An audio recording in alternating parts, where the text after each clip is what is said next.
Donald Trump ক্ষমতা নেয়ার পর ইরানের পরমাণু কার্যক্রম নিয়ে পরপর ৩ দফা বৈঠক করে ওয়াশিংটন, তেহরান। আর এই আলোচনাও বেশ সফলভাবে সম্পন্ন হয়েছে বলে জানায় উভয় পক্ষই।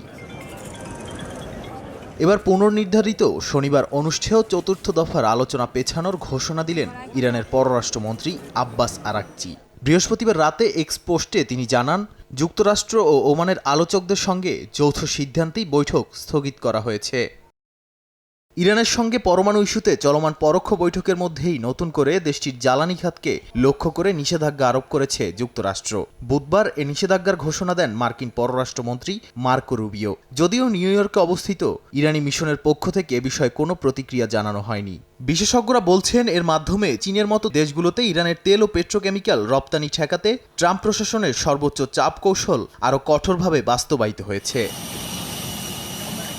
এদিকে তেহরান বলছে, সমঝোতায় পৌঁছাতে তাদের অঙ্গীকারে কোনো পরিবর্তন হয়নি। নিষেধাজ্ঞা প্রত্যাহার ও শান্তিপূর্ণ কর্মসূচির স্বীকৃতি নিশ্চিত করতে তারা এখন আরও দৃঢ় প্রতিজ্ঞ। ওমানের পররাষ্ট্রমন্ত্রী জানান, প্রযুক্তিগত জটিলতার কারণেই বৈঠক পেছানো হয়েছে। নতুন সময় নির্ধারণ হবে পারস্পরিক সমঝোতায়। এর আগে ট্রাম্প প্রশাসন জানায়, তাদের লক্ষ্য ইরানকে পারমাণবিক অস্ত্র তৈরি করতে বাধা দেয়া। যদিও তেহরান দীর্ঘদিন ধরেই পারমাণবিক অস্ত্র নির্মাণের দাবি হিসেবে অস্বীকার করে আসছে।